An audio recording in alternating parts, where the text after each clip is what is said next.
Donald Trump prend position en faveur du président Félix Tshisekedi. Celui qui sauve son pays ne viole aucune loi. Donald J. Trump s'est exprimé avec clarté au sujet du leadership du président de la République démocratique du Congo, Félix-Antoine Tshisekedi. Dans une déclaration sans ambiguïté, il a salué les efforts du président congolais, affirmant que « celui qui sauve son pays ne viole aucune loi ». À travers cette prise de position, Donald Trump adresse un signal fort, en invitant Félix Tshisekedi à initier, sans attendre, une réforme constitutionnelle en profondeur. L'objectif visé, poser les bases d'un nouvel ordre politique, juridique et judiciaire, capable de porter durablement l'état de droit en RDC. Un État renouvelé, construit sur des fondations solides et démocratiques, prêt à entrer dans une nouvelle ère de partenariat stratégique avec les États-Unis d'Amérique. Cette nouvelle vision pourrait déboucher sur un accord de coopération historique entre les deux pays, inspiré du modèle du plan Marshall, 1945-2025, qui avait permis la reconstruction des pays européens après la Seconde Guerre mondiale. À l'image de cette alliance transatlantique qui a marqué le XXe siècle, un partenariat USA-RDC, sur 100 ans pourrait redéfinir l'avenir géopolitique de l'Afrique centrale. Réformé après les conflits, une constante de l'histoire. L'histoire des relations internationales montre clairement que les grandes guerres ont toujours été les conséquences de déséquilibres institutionnels profonds, et qu'en retour, chaque sortie de conflit majeur marque l'ouverture d'un nouveau chapitre politique, souvent à travers une révision constitutionnelle ou la création de nouvelles structures de gouvernance. C'est un schéma bien établi dans les relations internationales. Les conflits révèlent les failles d'un système, et leur résolution appelle à refonder l'ordre politique existant.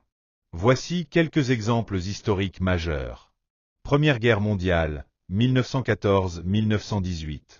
Le conflit a provoqué la chute de plusieurs empires, ottomans, austro-hongrois, allemands, et entraîné une reconfiguration des frontières et des régimes. Plusieurs pays ont révisé leur constitution pour répondre aux nouveaux équilibres. La Société des Nations a vu le jour pour instaurer un cadre de dialogue et éviter de nouveaux conflits mondiaux. Seconde Guerre mondiale, 1939-1945. La fin du conflit a débouché sur une nouvelle organisation mondiale. L'ONU a été créée, tandis que les États-Unis et l'URSS ont émergé comme superpuissances, structurant un ordre bipolaire. De nombreuses constitutions ont été modifiées pour intégrer de nouvelles règles démocratiques, sociales ou économiques. Fin de la guerre froide, 1989-1991. Avec la chute du mur de Berlin et l'éclatement de l'URSS, un nouvel ordre mondial a été proclamé. En Afrique, cette période a marqué l'ouverture démocratique avec l'organisation des conférences nationales souveraines. Plusieurs États ont engagé des transitions constitutionnelles majeures. Le cas de la République démocratique du Congo. Depuis plus de 30 ans, la RDC vit une guerre d'agression multiforme, menée par des groupes armés et des puissances régionales, en particulier certains acteurs politiques et militaires de la région des Grands Lacs, en lien avec la communauté Tutsi de l'East African Community, EAC. Ces agressions successives ont révélé des faiblesses institutionnelles graves, notamment dans la gouvernance, la justice et la sécurité. Face à cette situation, 5 anciens premiers ministres congolais ont décidé de se réunir pour appeler à une réforme constitutionnelle structurée. Il s'agit de Léon Kengo Wadondo, Norbert Likulia Bolongo, Évariste Mabi Mulimba, Adolphe Musito et Sami Badibanga. Le 15 janvier 2025, ces anciens chefs de gouvernement ont publié une déclaration conjointe à l'issue d'une réunion à Kinshasa.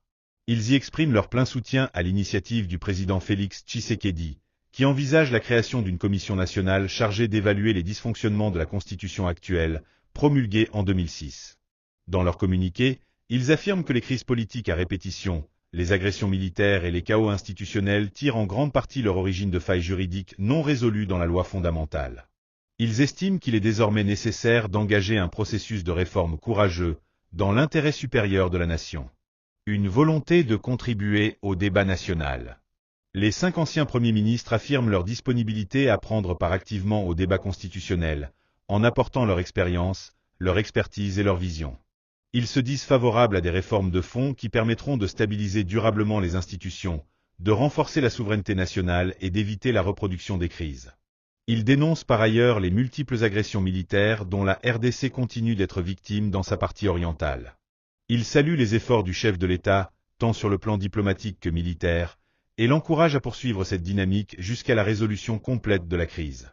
Les anciens premiers ministres appellent également l'ensemble du peuple congolais à soutenir les forces armées de la République démocratique du Congo, FARDC, dans toutes leurs opérations de défense du territoire. Pour eux, seule une union sacrée entre le pouvoir, les institutions, les forces de sécurité et la population permettra de mettre un terme définitif aux agressions. Enfin, dans leur déclaration, ces anciens chefs de gouvernement tirent la sonnette d'alarme sur la situation socio-économique du pays, qu'ils jugent préoccupante. Ils appellent à une réponse rapide face aux souffrances que subissent les populations et les agents de l'État, victimes collatérales d'un contexte institutionnel fragilisé.